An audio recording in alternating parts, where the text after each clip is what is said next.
Welcome to this Conservative Home live event with the Northern Research Group. And this evening we'll be discussing the North's economic recovery. I'm Paul Goodman, editor of Conservative Home, and I'm going to briefly explain what we're going to do in the hour that we have available. First of all, our three speakers from the NRG are going to speak. I will introduce them one by one for about 5 minutes each. Then I will ask 2 or 3 questions, and then it's over to your questions, which I'm going to put to one speaker at a time so that we've the chance to make some progress. So welcome again. And our first speaker of 3 tonight is Jake Berry, Chair of the NRG, MP for Rossendale and Darwen, and formerly Minister for the Northern Powerhouse. So he's a long interest in looking outside his seat at the whole of the North. So Jake, it's over to you and welcome. Thank you, Paul, and thank you all of you at home for tuning in to what I think is going to be a really great hour and gives us, as your Northern Conservative MPs, some of us anyway, the opportunity to talk to you a little bit about why we, as we came out of lockdown, decided to band together to make sure that we can deliver the Prime Minister's compelling vision for the North. I think first things first, we don't often see in this country the sort of seismic political change that we saw at the 2019 general election. It actually started a bit earlier than that, because in 2016, communities across the north of England voted for Brexit, despite my friends being told that it was bad for them, it wasn't good for their health or their business community. They were brave and radical and voted for real change. And of course, we saw the same thing in 2019 at the general election. Now, I know loads of viewers and supporters of ConHome would have been like John and Deanna and I knocking on doors across the north of England, and you would have found this new phenomenon of grannies and grandparents spinning in graves as people for the first time ever voted Conservative. They did something really radical. They voted for real change and they supported our party. Now, as new Northern MPs, it's an absolute political imperative that we match their radicalism and deliver that compelling vision of levelling up across the north of England. So that's how the NRG came about. It bands together 80 plus Conservative colleagues across the north of England.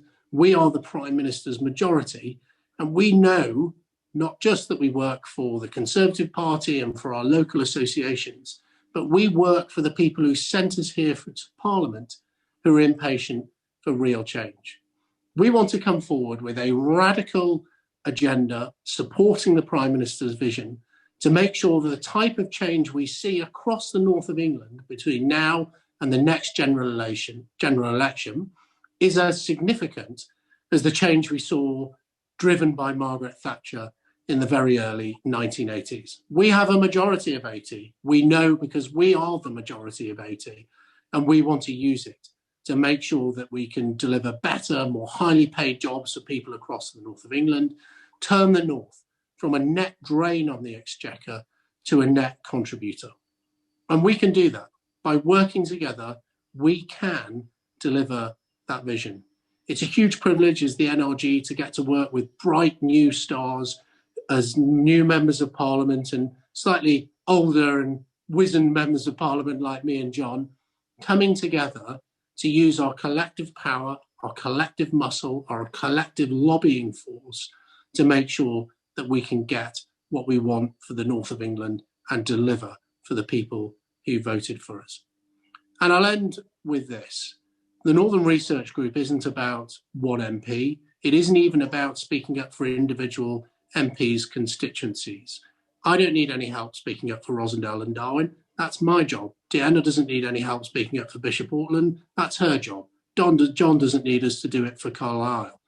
But by coming together, we can, in the north, be more than the sum of our parts. We have a new mandate as Northern Conservatives, but that is a mandate for change. And that's the sort of change that we want to deliver. Jake, thank you very much. Thank you. Now we need to go to our next speaker, who's Deanna Davison, MP for Bishop Auckland, and as far as I can see, the first Conservative MP ever to sit for the seat. The last non-Labour one was a National Liberal in 1931. So, Deanna, welcome, and do speak to us now. Brilliant. Thank you so much, Paul. And you're exactly right. The seat was created in 1885 and only turned Conservative for the first time in December. So Bishop has been waiting a long time for someone in a blue rosette to be victorious. And now, really, having been given that incredible opportunity, it is my job and the job of many of my new colleagues in those sort of left behind communities to really play our part and make sure that over the next few years, and hopefully many more to come, we are able to deliver that real tangible change that Jake was just talking about. Because it's all about trust. As Jake said, in so many of our communities, we were asking people to really put their trust in us. People who for years, for a lifetime, or even for generations, had never voted Conservative before. And Jake was exactly right. That process started with Brexit. Because what Brexit did was, we gave people this voice. We told them, you vote and we will implement whatever it is that you decide. And yet, in so many of these now blue wall communities, the Labour MPs that are incumbent there were seen not to be listening to their communities and to actually be trying to do exactly the opposite. And so that started this incredible wave that has got us to where we are today. And so now, as the new MPs, it's our job to make it happen, to deliver on that agenda that the Prime Minister set out in the election last year, the agenda of change, the agenda of levelling up. And people often ask, what is levelling up all about? To me, it is very simple. It's putting in place a series of policies that make sure that a kid who grows up on a council estate in Sheffield has access to the same opportunities as someone who grows up in a leafy Surrey suburb. That's, to me, exactly what it means. And so over the next few years, it's our job as the Northern Research Group and as Northern MPs and MPs in other kind of left behind areas to really push for those sorts of policies. And that is exactly what we're going to do. Because if we have any hope of keeping hold of these seats, we need to repay people's trust. And that means delivering on that mandate we got last year, delivering on levelling up and making lives better. But part of it really is our own job, is our individual job to actually really get into the nitty-gritty of our communities. Because one of the things that I heard on the doorsteps time and time again when I was going around Bishop Auckland during the election was that they felt that the previous Labour MP hadn't really taken much of an interest, was never really seen in the community, didn't really know what was going on.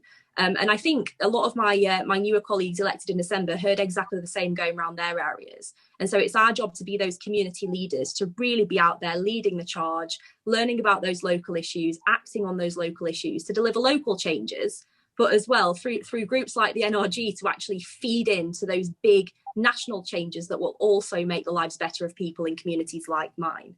And going back to that idea of feeding up kind of ideas from our communities, I mean, we've seen that really well through the COVID pandemic, because obviously your job as an MP is to be a communicator. Part of that is communicating the government's top-down messaging, but also it's getting those ideas from our communities about what is and isn't working. And we saw that on things like the informal childcare clause when it came to bubbling. It was something that we didn't do initially. I certainly fed that up from my local community with a lot of kind of parents getting in touch. And we were able to implement that change and make the entire policy better for everyone right across our country. So it's the top-down approach and the bottom-up approach.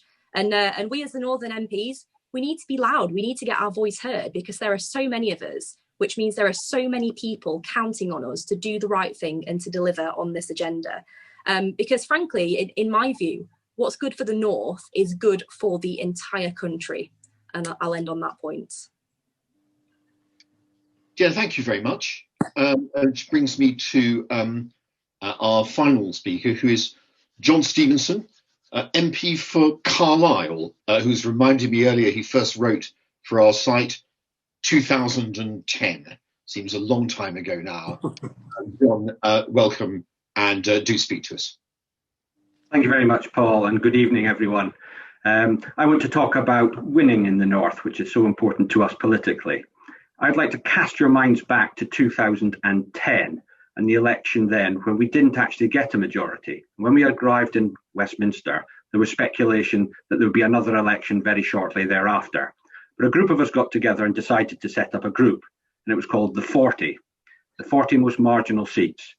In fact, there was actually 41 of us at the time because somebody clearly couldn't count.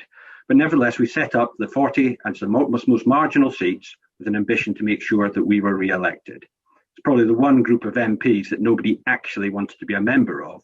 But we soon got recognition from the then Prime Minister and the Chancellor that we were vital to the future success of the party and the government. We got support from the Prime Minister, we got support from the Chancellor, ministerial visits were targeted at us as marginal seats, we got support from the whips allowing us to be off, and of course, ultimately, the party took an interest in us. And as you know, that lasted a 5-year parliament. But during that time, CCHQ recognised that they wanted to develop what we had started in Parliament into a 40-40 strategy. 2015, it was hugely successful. We actually won a majority, albeit a small one.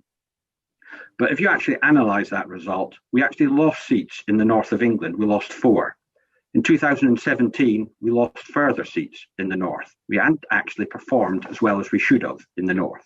And Paul's alluded to my first article for ConHome in 2010, which I actually virtually rewrote after the election of 2015. And it was simply this: if the Conservative Party was actually to have a working majority, it had to either win in the big cities, win in Scotland, or win in the north of England. And if you analyse the elections, 2010, 2015, 2017, we did actually fail to achieve any of those. But in 2019, something different happened. We won in the north of England, and we won comprehensively. And I think that's because we resonated. And I think Dehenna touched upon the success of getting out there, getting in touch with people, and getting our message across. And that clearly resonated. So as we look forward now, I think the NRG has a huge role to play in the next election and in Parliament. We have 2 roles. I think Jake's alluded to the fact about our responsibility at Westminster, making sure we deliver on the agenda that we all got elected on in 2019, and then taking that out and campaigning. And I'm delighted we've already got donors who are supporting the NRG, and we've already issued the first 22 colleagues are receiving their first round of funding to help them campaign. Because the next election is going to be fought in the north of England. Labour recognise that. They will be seeking to reclaim the seats they lost. And I think we should go back to that 40-40 strategy. Make sure the ones that we have already won in Scotland, as in the north of England, we retain. And those that we haven't won, we challenge and we compete. Because I think there are others that we can win. The next election is about the north. Northern man, northern woman is going to be absolutely vital to the success of the Conservative Party at the next general election. Thank you. Thank you very much. I'm now going to ask, I think, just one question to each of you, different question, and then we'll go over to questions from the people who have joined us this evening. Let me introduce my first question in this way. Your colleague, Richard Holden, from Northwest Durham, writes us a column every fortnight, and he wrote recently about planned improvements for his seat. And he said a new community hospital, waited for decades, is very welcome, as is the funding for a feasibility study into a new public transport link from Concert to the Tyne. And a question that arises from this, I think, is all about your constituents seeing visible improvement by the time of the next election. So the question I want to ask that arises from Richard's column is, how important to the economic development of your seats and to the party's electoral prospects is stuff you can see, like new transport links and new hospitals? And I will put that, since I mentioned Richard, to Deanna, since after all, you're one of his constituency neighbours. Absolutely. Thank you, Paul. Part of me thinks that you should have asked this to one of my more long-standing colleagues on the call, because they can tell you how important it is since they've done a full electoral cycle. But I'll certainly give you my insight. They might chip in, you know. Please do. I mean, I would say incredibly important, because what people across our communities have said is that they haven't seen things get better. They've only seen things get worse. What they want to see is improvement.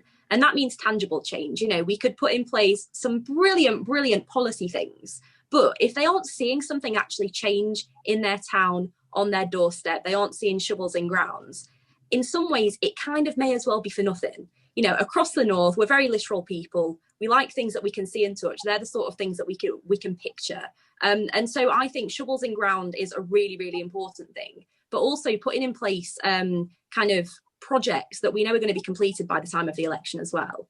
Because there is nothing better than seeing a colleague standing there in a high-vis jacket or in a hard hat in front of a brand new kind of newly completed road or railway, whatever it is. It makes for really, really great publicity, but also really demonstrates that we're listening and that we're putting in place those improvements. So I think, Paul, it is absolutely paramount. And that's why I've been really pleased to see some of the schemes that the government has put in place, such as the Towns Fund, which will see some of that tangible change in a lot of these left behind communities. Things like the Levelling Up Fund, which is very exciting. But obviously, we're going to have to get our skates on a little bit if we want to see some of those projects completed by the next election. So there is stuff in place, but I think we need to keep pushing to make sure we do see those tangible changes right across our communities. Jake, anything you want to add on that would be very welcome. I wanted to... Well, no, I mean, I'd say this. I mean, completely endorse and agree everything with that Deanna has said. But I also think we need systemic change as well. You know, the north of England needs to go from being a part of the country that traditionally is supported by the Treasury to one that starts contributing to the Treasury. So we need to find a way to make the north the landing pad for investment, not just for existing businesses that we have in this country, but global investment as well. And Deanna's right, the Levelling Up Fund is welcome. It's fantastic, it's really exciting, and it's really ambitious. However, we need to go well beyond that. £4 billion is a king's ransom, but it's £6 million per constituency in England. We need to have hundreds of millions of pounds invested in constituencies in the regions of England. And the best way of doing that is to encourage new businesses to come in, to encourage new international investors to come. And while people across the north will expect us to have made significant progress on the levelling up agenda by the next general election, and we are absolutely going to demonstrate that as a government, they also wanted to have that bigger vision piece, like Margaret Thatcher had when she came into power and said, look, this country has a broken system. We don't have a country that works. In the north, we need to say, we're going to change that.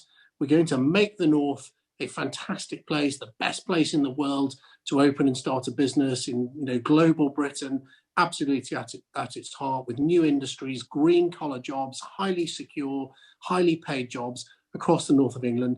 People want us to deliver that vision. They don't expect it all to be done by 2024, but they expect us to have made a hell of a start on it. Jake, a supplementary on that very interesting answer from you, which is the Northern Powerhouse idea exhausted? You just referred to levelling up. You're a former Northern Powerhouse minister. That was George Osborne's big idea. Are you saying there's an element of the policy that needs to get back to that? Well, the Northern Powerhouse was an economic plan. I think many people sort of mistakenly believe two things about it. Number one, that it just relates to the city. And of course, in my time as the Northern Powerhouse Minister under Theresa May and Boris Johnson, we took a whole north approach because most people in this country don't live in cities, they live in towns. And that's why we've seen things like the Towns Fund, which are hugely popular, transforming communities in Darwin, where I represent, in Bishop, where Dehenna represents, transforming communities already across the north. So the Northern Powerhouse, to really work, it's got to be a whole north approach. And I think that's what the government needs to get back to. And also, it's got to be a long-term economic plan to change the lives of people in the north of England. Levelling up is fantastic, but in truth, it's not about just building or improving town centres or building new hospitals. That's hugely important. It's about our kids, people who live in the north of England, getting great jobs. It's about our kids getting a great education. It's about creating the north as a global manufacturing and exporting powerhouse. To me, that's what the Northern Powerhouse is about, and levelling up is absolutely the heart of that. John, on this point about towns, our columnist James Frayne is a great champion of towns. He's always writing about it, and he wrote recently that he thought a key question was, how do we make these towns nicer places to live? In other words, he was suggesting that the big questions at the next election and before aren't merely economic, and he said the streets need to be kept clean and safe. Bring back the events. Everywhere I go, he said, people have a local event that used to bring people together, a carnival or a fireworks display.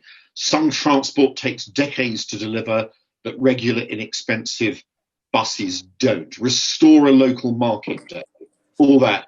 Do you think he was onto something, John? And what do you feel about government policy and towns? Well, I think you're almost saying provincial England, and I think it's absolutely vital politically, and I think it's actually where the vast majority of people actually live. We've got to make sure that their lives are improved, their environment is improved, and I think what you see with people is they want to be patriotic, they want the national economy, the national scene to be successful, then they want their own local community to be successful, and then they are part in that community. So they want to see, thriving town centres, they want to see job opportunities for them and for their families. And they want to see the wider sort of economic environment that they live in be successful. And I think Carlisle's a classic example of somewhere that is far distant from, Manchester or London. It has its own community, it has its own identity, and it wants to be successful. The people want to be proud of it, they want to see investment in it, and they want to be part of something. And I think Jake's right. We want to see the North be successful economically, bring in foreign investment, other investment locally. But we've got to balance that with making sure that our local communities are well supported, that they are developed, and that people feel that they are making a contribution to their local community, they're proud of their local community, as well as the wider region. John, I'm going to go over to the first question from people who want to come in, which is from Homes for the North, who ask, given that the recently announced changes to the standard method generate a housing requirement for the North, which is actually less than the one originally proposed, and significantly lower than recent levels of provision in the North, does the panel think planning battle is over? And John, I'll stick with you and push that question in your direction. Well, housing is a really interesting issue because we do not actually have a national housing market. It varies from different parts of the country. If you look at Cumbria, for example, we have the Lake District, which is a real hotspot and very expensive. And then you've got slightly cheaper areas surrounding it. I think the real challenge for us is, and this is where the North can really help, is we need to attract people into the North, that people actually want to come and live here, they want to put their businesses into here, create employment, and that will alleviate some of the pressures that you see in the south of England, where, for example, there's real pressure on housing, there's a lot of resistance to it. And if you take Carlisle as an example, we have a garden village, potentially 10,000 houses. That is popular locally. We want to see people come here. We want to see employment created. So therefore, I actually think the North is a real opportunity to be part of the housing issue in our country. We want to attract people to live in the North. We've got good quality housing, the facility to build more. And that is something that I think can help nationally. And obviously, one other interesting point is people tend to vote Conservative if they have properties that they can buy, that they can, that is their property, their ownership. And again, there's opportunities there for us in the North because we do have slightly cheaper housing, which can be attractive, and it's attractive for people to come and live here. We've just got to make sure that we provide the employment and the job opportunities as well. Thanks very much. The next question we have is from Ken Worthy, which is how important are low energy costs for the economic recovery of the North? Jake, anything on that, and indeed anything you want to chip in on about housing? Well, I mean, it sort of goes back to the point that people were talking about strong communities. There's no point having a good job, although it's a good thing to have, if in fact you're unhappy because you have poor quality housing or you have poor schools. When someone goes to work, it's the entire person who turns up in the office or in the factory or in the shop. So we've got to make sure that the North has strong communities, great culture, great houses and fantastic education to create a successful economy. The two things are intrinsically linked. So I think, it's really good actually to hear the news from the government today, this week, that in fact they're going to prioritise house building in the North. I absolutely support it. But in terms of the energy, I think energy security is in many ways as important as price. That's why I really welcome things like the development of the new nuclear up in Cumbria. If we can bring that on stream, that will be really popular. It does two things. It gives us fantastic energy security, but creates really good high-value jobs in the north. And then the other thing is, I support the government's 10-point plan to create a green economy, but where I want to place our northern communities and our manufacturing industrial towns is absolutely at the forefront of that green industrial revolution, with those green collar, long-term secure jobs going to meet communities across the north. And if we're going to do this, we need to take the same approach as we took to North Sea oil. We gave significant, and continue to do so, significant tax breaks to the offshore oil industry because we recognised as a nation there was an intrinsic value in being experts and leaders in the field of energy production and oil exploitation. Now, the world's moved on. We're moving to a net zero carbon economy. I fully support that. But let's give the same sort of tax breaks to people who want to open those new green industries. And it isn't just building wind turbines as they do in Hull and in other places across the north. It's things like installing smart meters and creating smart homes that use less electricity. We can create a brand new long-term industry across the United Kingdom with its hub and heart in the north of England. But in order to do that, we need a government that's going to come forward with real tax incentives to really seed this new green industrial revolution. Okay, the next question is from Michael Fulston, who asks, does the panel agree that extending airport capacity at a northern airport, say Newcastle International, is a better option than expanding airports near London? Deanna, any thoughts on this? Well, thank you to Michael for that really kind of important question.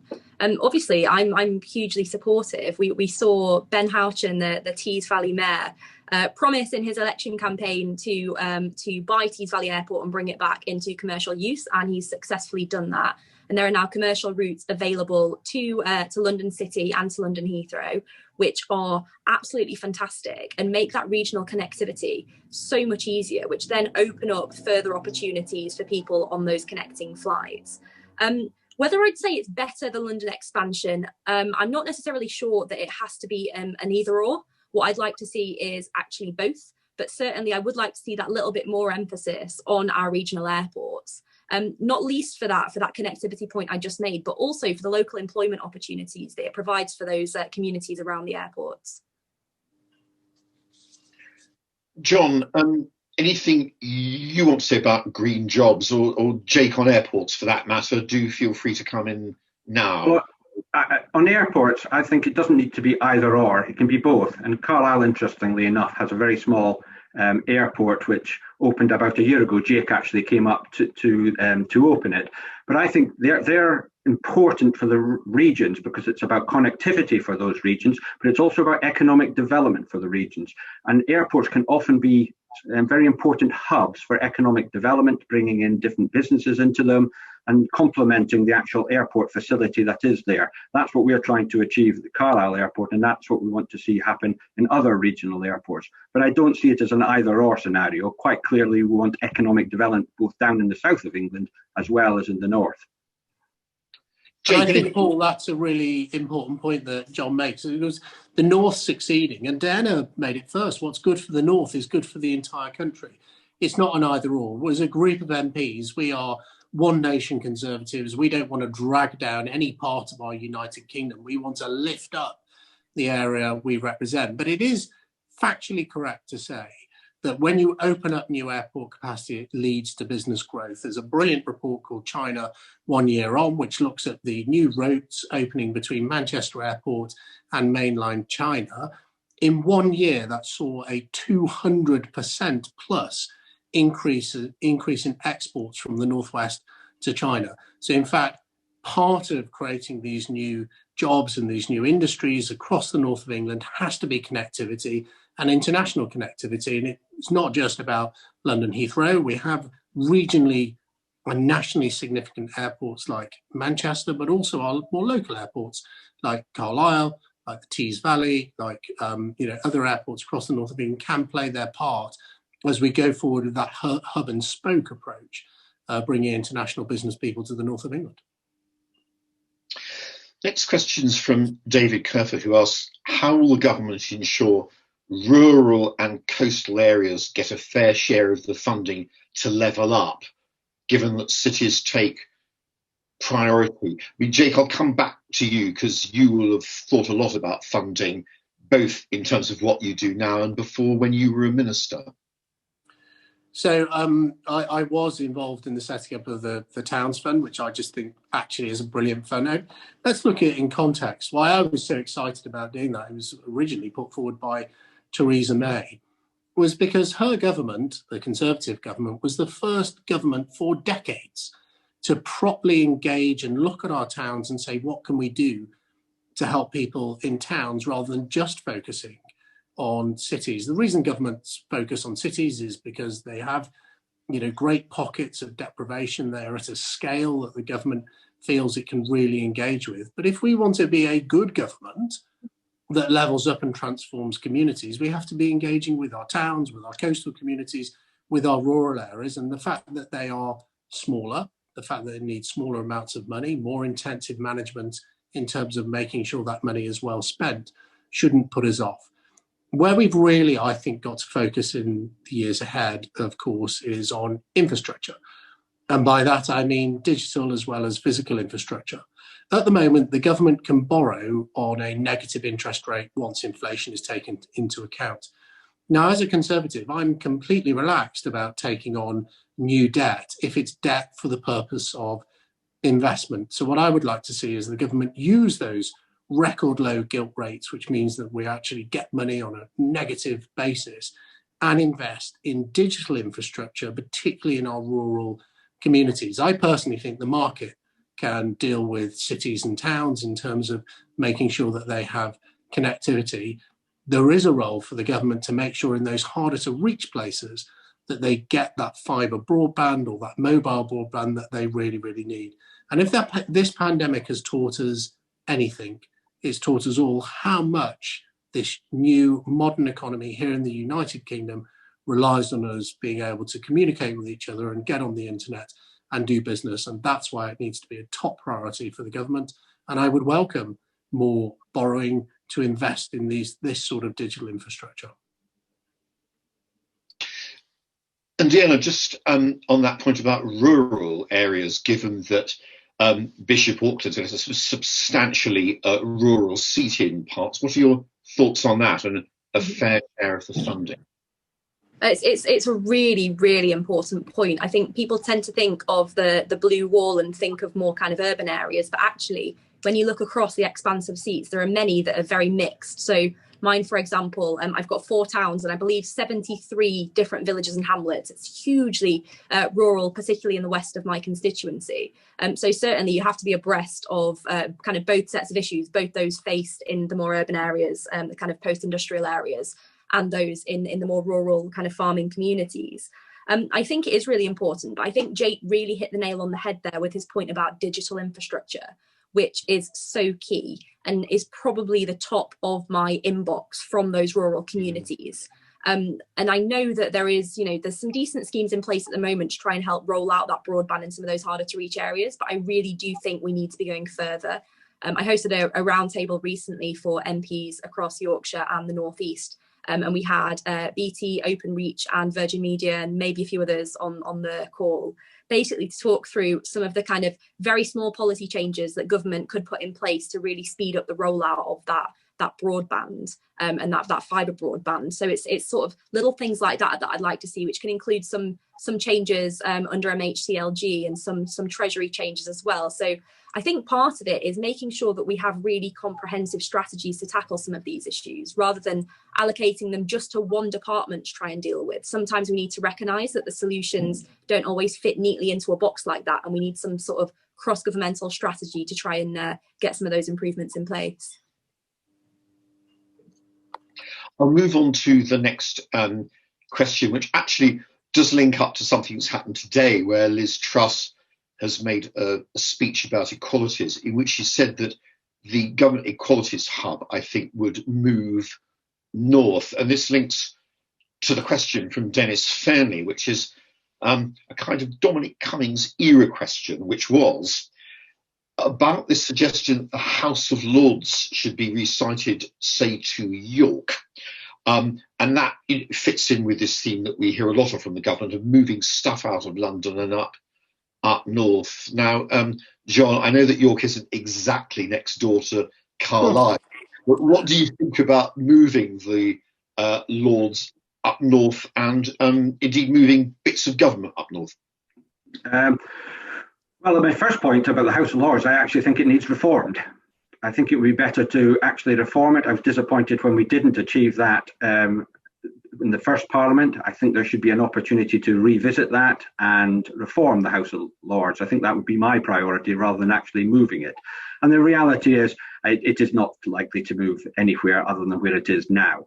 Having said that, there is an underlying issue here, which is about decentralising our country, moving government departments away from the centre, devolving powers out into the regions. Again, I'm being quite parochial here, but in Carlisle we're part of the DEFRA department. Logic would dictate a larger chunk of that could come here. That would help the economic development. It would bring in jobs and opportunities within our local economy here. So I think there's a genuine opportunity for government to revisit how it's structured, to get those departments that can move out into the regions in different parts of the country.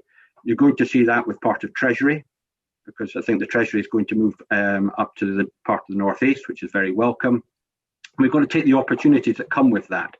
And I think they are there. And we've just got to make sure that the north gets its fair share of the changes that will come our way, and make sure that they help, again, going back to the economic development of the north.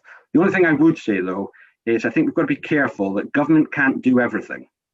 The reality is, if we are to improve the North's performance economically, to raise people's living standards, to improve people's lives, it is going to be the private sector. It is going to be private sector investment that drives the economy, and that is what we've got to attract to the north of England. That should be our number one priority.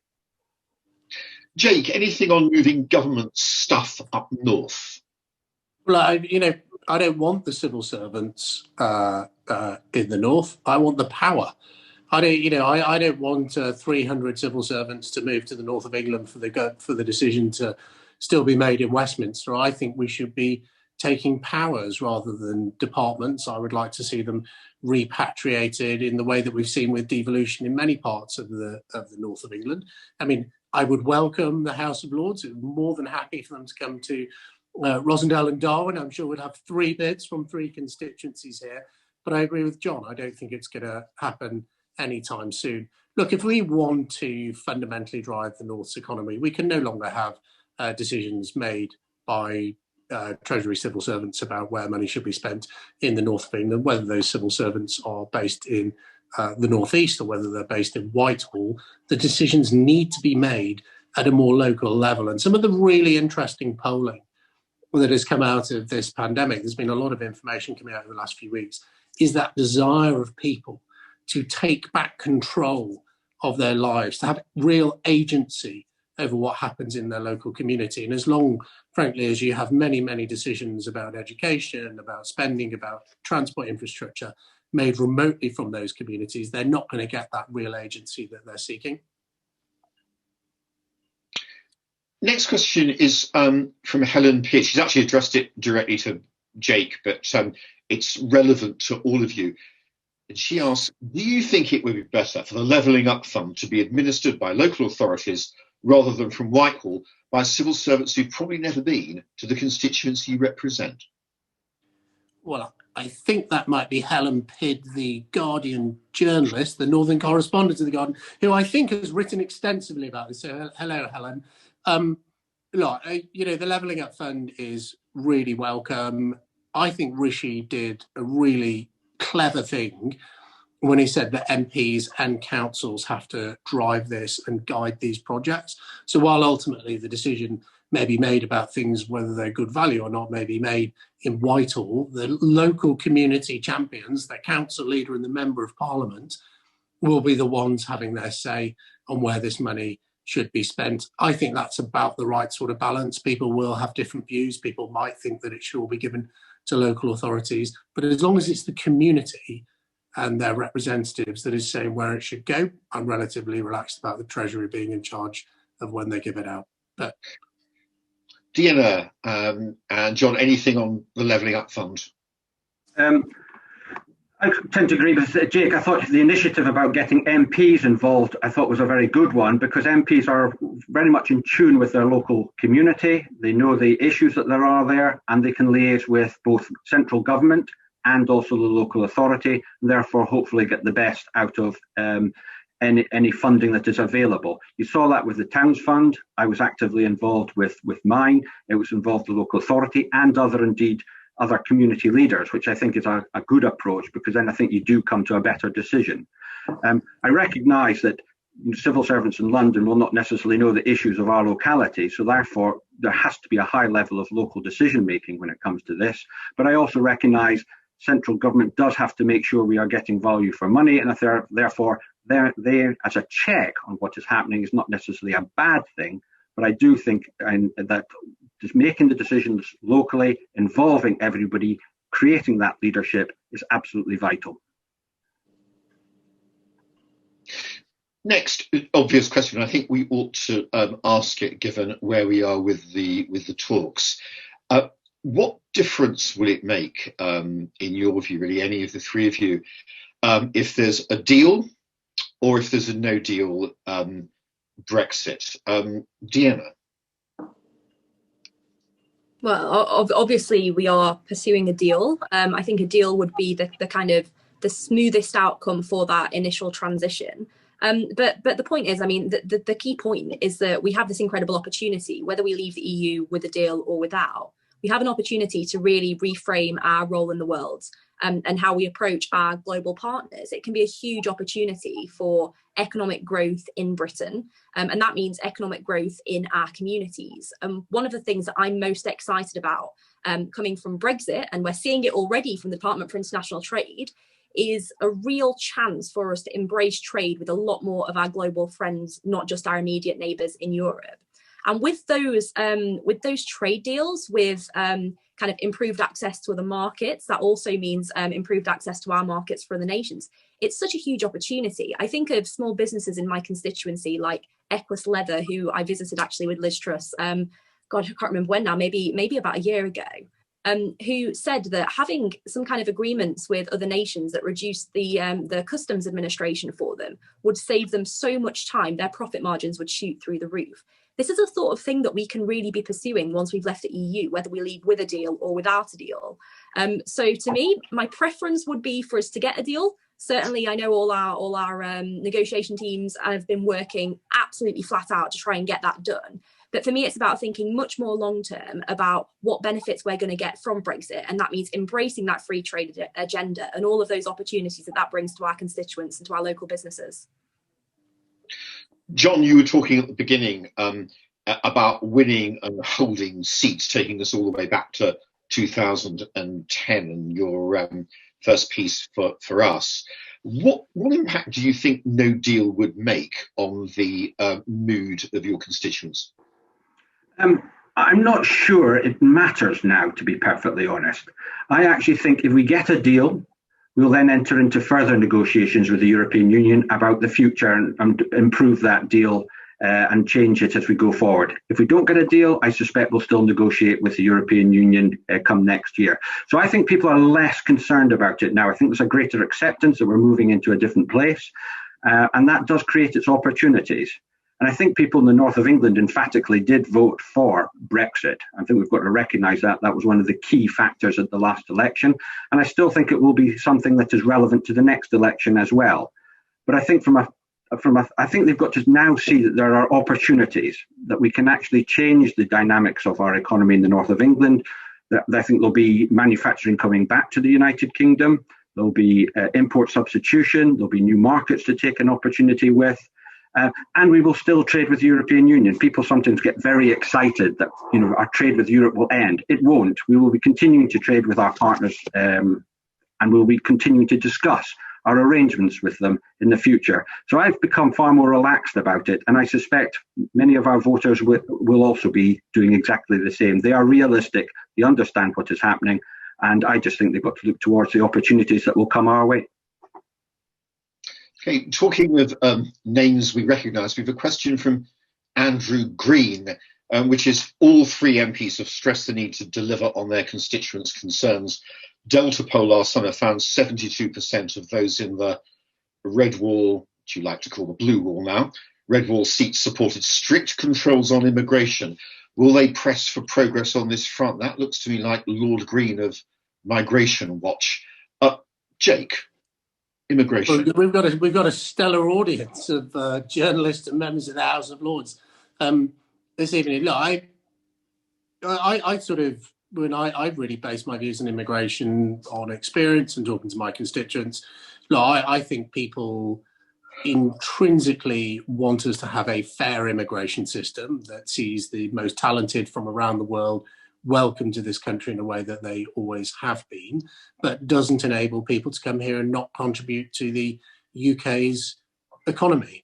That is a completely reasonable position for people to take, but at the same time, we must ensure that as we build this global economy in the north of England, creating these highly paid and secure jobs for people, that we remain really international in our outlook.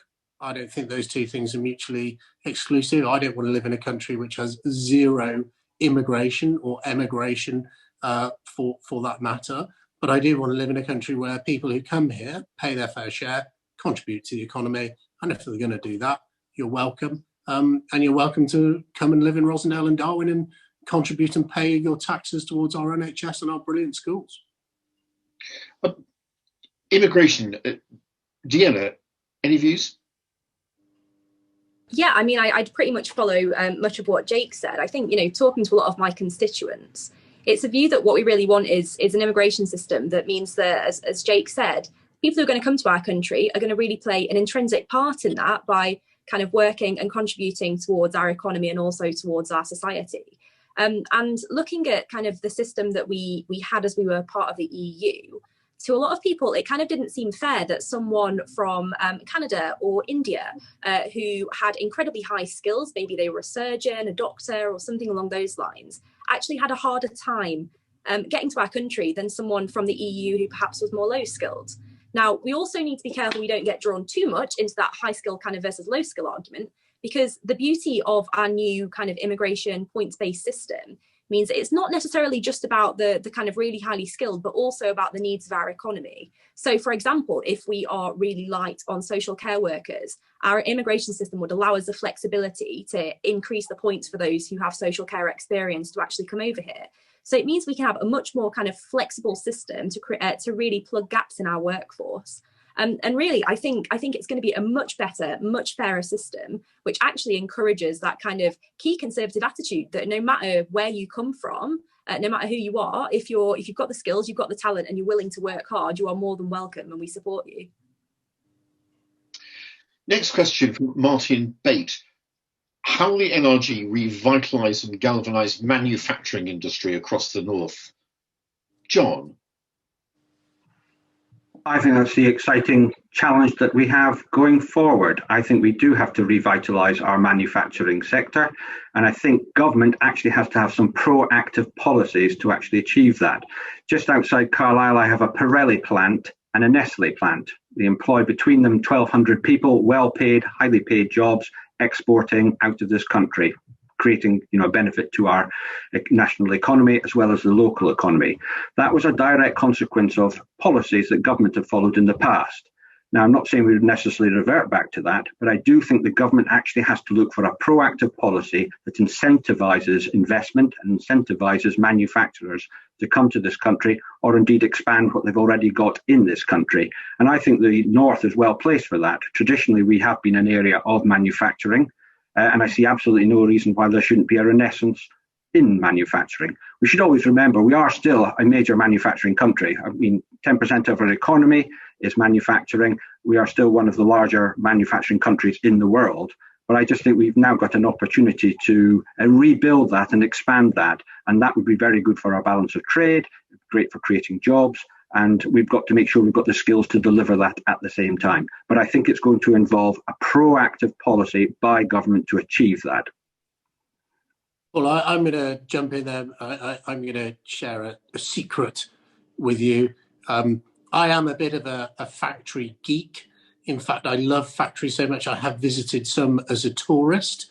If you go to the robotic welding shed in Crewe, the Bentley robotic welding shed, it is a thing of beauty. In fact, to me, it is much more beautiful than some of these listed buildings that we have around our country. I think it's fantastic. So what I want to see is more beautiful factories built across the north of England. So let's look at why it isn't happening. First of all, we have an unbelievably time-consuming and bureaucratic planning system. We need to do something about that. We should just say, look, if you want to build, a new factory in the north of England, we will find a way to make sure that you get your planning quickly. I can get on and build it. That's the first thing that we need to do as a government. The second thing we really need to look at is some of our taxation and fiscal levers that we could pull. We have a factory tax, where all of the money that you spend on building a new factory is then subject to tax. If we leave the European Union, we can do something interesting. We can look at abolishing the factory tax and make sure that we, really incentivize international businesses to invest in the north of England. Let's make no bones about it. We're going to come out of this COVID crisis with a severe challenge facing the economy, not just of the north of England, but this entire nation.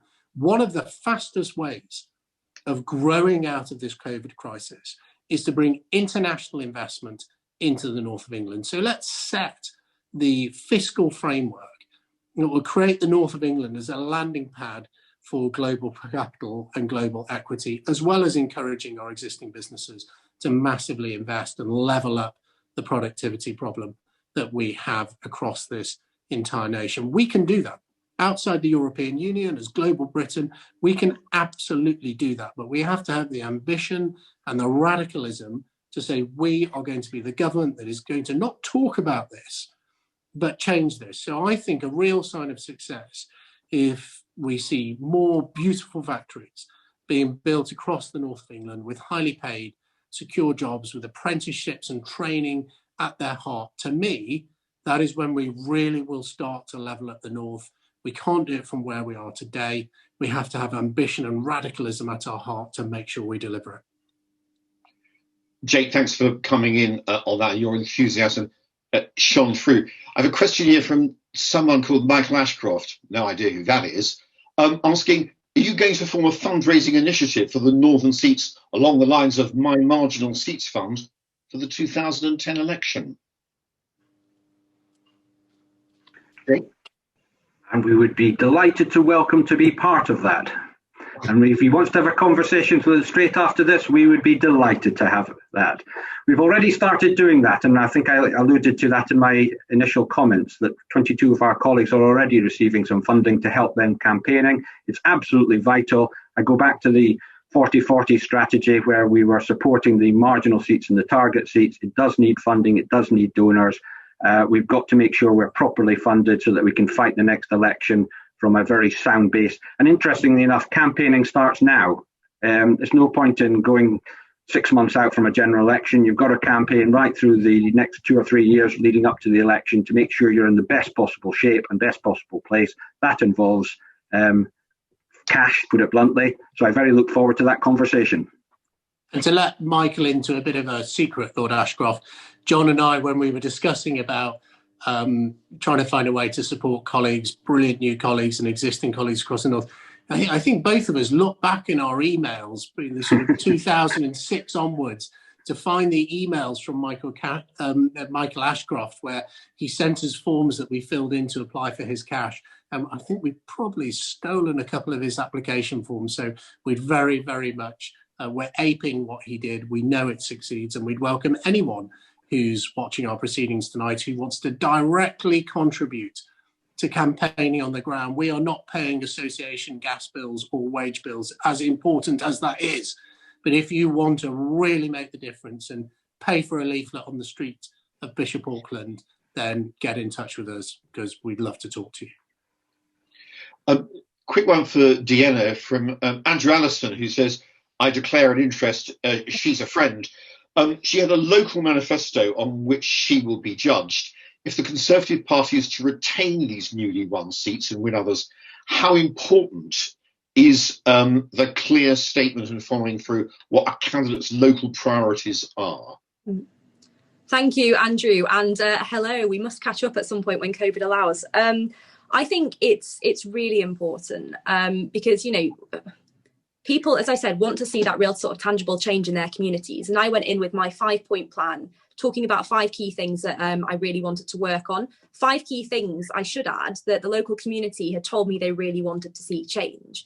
And so delivering across those 5 things is incredibly important. One of the challenges we've had this year, certainly as newly elected MPs, has been making progress on our kind of key local priorities. I think our constituents forgive us an awful lot this year because of the constraints that COVID has placed on us, on our time, on government's time, etc. But certainly, I think as we move towards the next election, we certainly will be judged on our local pledges. And I've actually been incredibly enthused by how willing ministers at various departments have been to actually sit down with us, either in person when we could or over Zoom, to actually talk about those local priorities and work with us to see how we can deliver them. Part of it is about working with government, part of it's about working with our local authorities, and part of it is about working with some of those great community leaders we have right across our constituencies. So yes, Andrew, I think it's incredibly important. It's going to be the building blocks of what makes up our local campaign, but obviously come the time of the next election, we will also be judged on a lot of those national issues as well. So the two really do come hand in hand. Jake, we're running out of time now, so I just want to stand back for a sec because you're the chair of this enterprise. I'm going to ask you a very political question, which you're familiar with, but it's important to just address it. Some people look at this pullulation of research groups and think this all sounds like trouble for the government. Lots of people setting up regional interests here or issue interests there.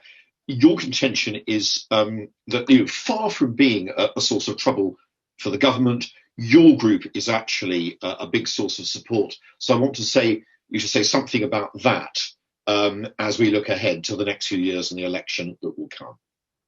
Well, parties that are factional lose elections. This is not a faction. In fact, we have already worked with government ministers and departments to make sure that the things that we are pushing and prioritising are in line with our manifesto. So we worked really closely with Rishi Sunak before his autumn statement to, put a lot of work into making sure that levelling up was absolutely at the heart of his agenda. And I pay tribute to the brilliant work he's doing as a Northern MP to make sure that we level up the entire nation, not just the North. We're engaging with our Prime Minister, Boris Johnson. He's actually quite a good mate of mine, so I don't tend to do the dirty on my mates. But we're working with Boris to make sure that we can deliver his agenda. This isn't our agenda, it's a shared Conservative agenda, and the Conservative Party is at its best when we all work together. But in terms of the factionalism, I go back to what I started by saying, no one should be surprised that the 80 plus Conservative MPs that we have now in the north of England want to get together and work together to drive the fortunes of our party across the north. And as we look ahead to that next general election, I think by doing this, by John with his brilliant work, supporting marginal seats, Deanna and colleagues, bright stars in the northern sky who were elected back just a year ago, I think that we shouldn't just be targeting holding the red wall, which, by the way, I think we absolutely will do. I want to be picking more seats up across the north of England so we have more brilliant Conservative MPs really changing the communities that they represent. And that's the change we've seen. People voted Conservative because they wanted someone who was going to be a community champion fighting for them, their voice in Westminster, not the voice of Westminster in the north. That's what we are doing. That's what we're striving for. But we're doing that as proud Conservative Party members of Parliament, proud Conservative Party members supporting our Prime Minister. Jay, thank you very much. And I think as we all expected, this hour has simply flown by. So I want, first of all, to thank you, Deanna, John, all three of you, not just for giving up your time and answering these questions, but doing so very concisely and incisively, so we packed a lot in. I want to thank ConservativeHome readers and our live audience for sticking with us and asking so many good questions. I'm sorry we couldn't get them all in. We had a mass, still 52 questions left to ask, and we simply couldn't take them all. I hope that we can come back at some point and do this again, and would like to wish all three of you and all our viewers a very happy Christmas and a prosperous New Year, and we'll be back, I'm sure, with another event in the new year. Thank you all very much.